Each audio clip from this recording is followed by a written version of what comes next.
Hello, thank you for tuning into my channel. We're going back to basics today and making a simple 9-patch block. So if you want to know how to make a block like this, please stay tuned.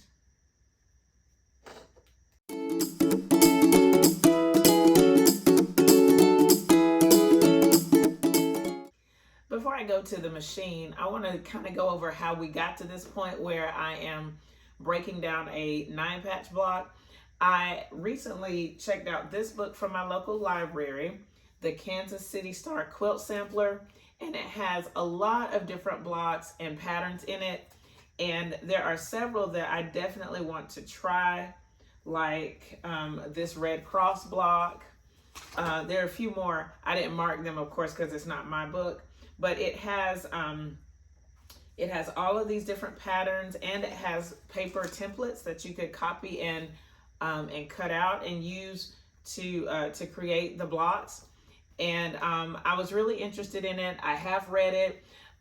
Even though there's some blocks I want to try, I just checked it out for my information, so I didn't read it to make the quilt, even though it does have there is a sampler quilt that you can make with it, and there are pictures of it on the cover and throughout the book. But as I was working through this book, reading it, I thought, could I make a block each week and just share it on the channel? Not necessarily from this book, but I have so many different books in my collection. Not, I wouldn't say an extensive collection, but of course I have the Block a Day book. And the 9-patch block is here in the book. And since it's such a staple for quilting, it makes sense to have it in several different places. But I have other books that I can pull blocks from, like this Missouri Holiday Block book. I have the Underground Railroad Sampler Quilt. This was the first book I ever bought for quilting, the Basic Guide to Rotary Cut Quilts by Thornton Porter.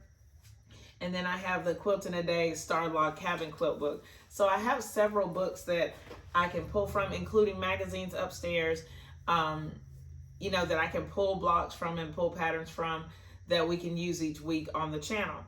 But as I was going through my little small cleanup phase, I pulled out some blocks that I have, my Quilt As You Go blocks. I'm going to put a picture of them right here, because one beautiful thing about the 9-patch is that it does form a chain. Depending on the way that you put them together, they can create some chain action. And so I'm definitely interested in that. As I was counting through the blocks, I realized that I had 14 completed Quilt As You Go blocks, and then this one block that hasn't been quilted. And I only need 20 blocks to get a reasonable size quilt. Like, it'll be about 48 by about 60. Well, no, that's not right. It'll be a little bit bigger than that, because these are 5-inch squares. So, but yeah, so I need 20 blocks. And so I only need 5 9-patches. And so I went ahead the other day and pulled those 9-patches out, and they're here. They're laid out, but they're not stitched together.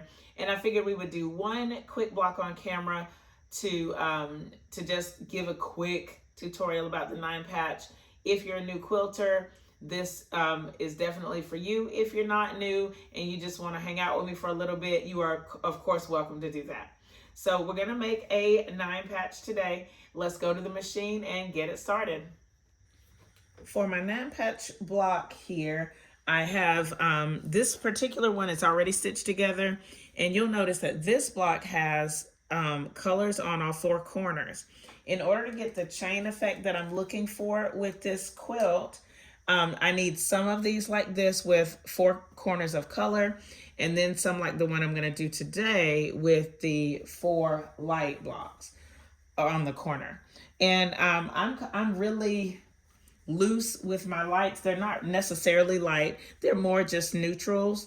And so I went through my 5-inch squares and just pulled whatever was on the top, and made sure that I had 9 different squares for each one of my blocks. This one, I have this light in the middle, since it is the most bold with all these colors on it. And there are a few others. If there was a neutral like this one, I put it in the center of the block so that it wouldn't interfere with the corners. In order to stitch this together, it's as simple, I'm moving everything. It's as simple as just stitching these squares together. I think I'm gonna web these today.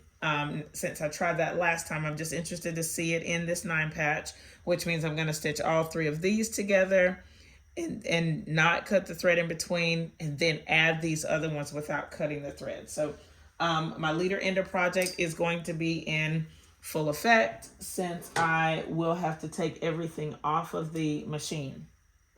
So it's really simple sewing. 1/4 inch seam is what I'm working towards. I'm going to start by putting the middle block over the left block and just stitching at a reasonable 1/4 inch. And with these, you want to be pretty consistent, because ideally you want you want to get some nesting with the intersections. So hopefully I can get some, we'll see. But not hard sewing. And then we'll go to the second row. And I currently have some binding for my rainbow quilt that I'm stitching together, pieces of the leftovers from that. I'm stitching those together for the binding. So that's what you see. You might see that on my sewing machine as well. So, and these, if you have the same size square, the 9 patch could be a great scrap buster. I would love to try it in the 2.5s, but I know I would need to make a whole bunch of them to get a full-size quilt. But you can get a nice an Irish chain with just 9 patches and big squares. So that would be something to consider for myself if I wanted to use the 2.5 inch squares. All right, now we're doing the third row.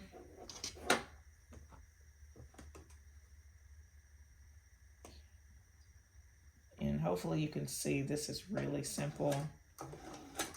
And then with my 5 inch squares, it's a great use of these squares. Uses them up for me.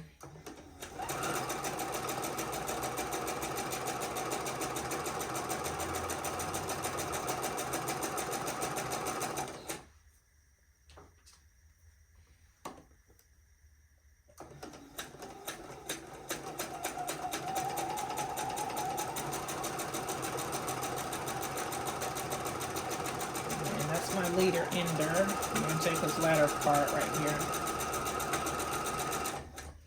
Okay, and then I'm just going to cut these off. I'm cutting it off at the very bottom. And I'm going to finger press these to the darker fabric. So the top row is, the seam is going to go in. And then the middle row, the seam is going to go to the outside. And then for the bottom row, the seam is going to go in as well. And then I can bring these over and just do the last 3 squares.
Now that I have the second set, or the last square stitched on, the third squares for each row, I'm going to do the finger pressing again.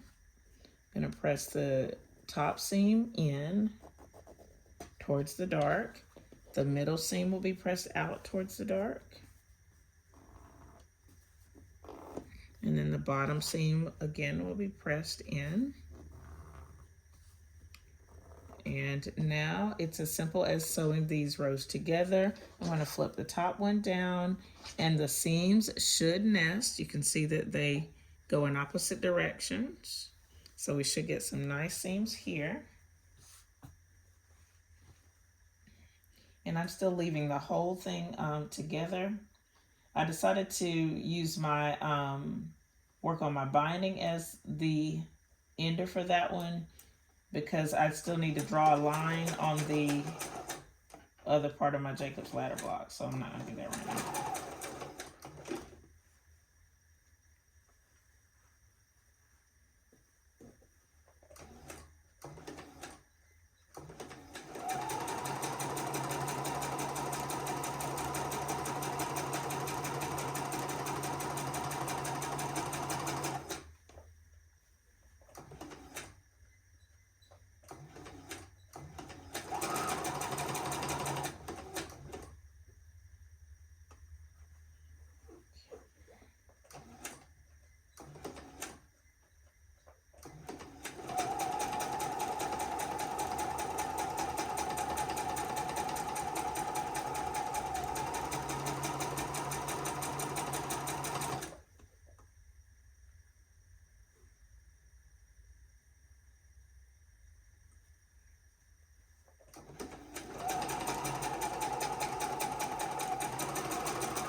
Cut this piece off,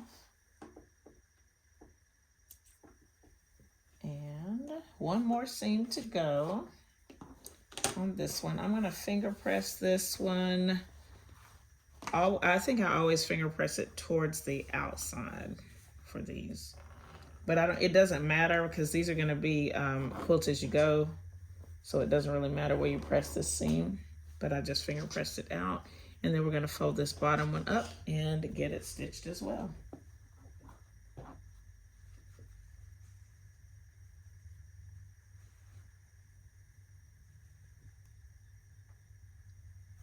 And I'm just lining up the end as best I can.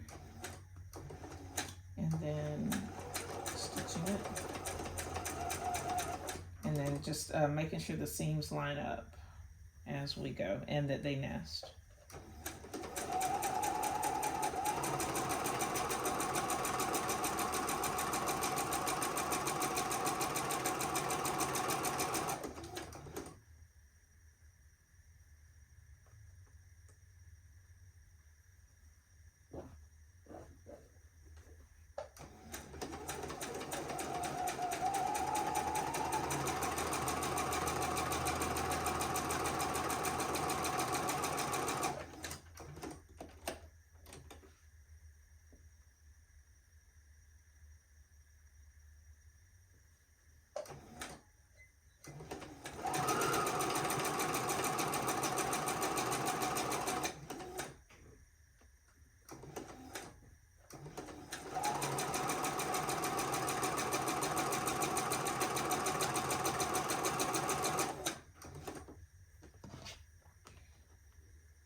All right, we're going to give this a press and then we'll show you the final look.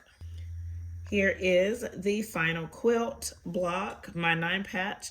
The points are not necessarily perfect. There's one right there that's not, it didn't do as well as I would have liked, and the same with this one, but it's not worth stressing over. Like I said, these are going to be Quilt As You Go panels, and so I'm not super worried about the points matching, and they're going to create this wonderful chain effect going through the quilt.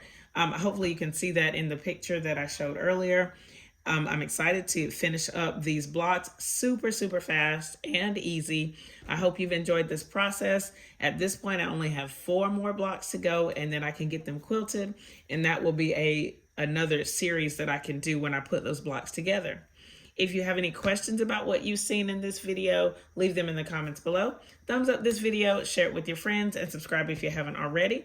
Thank you so much for watching, and I'll see you next time. Bye!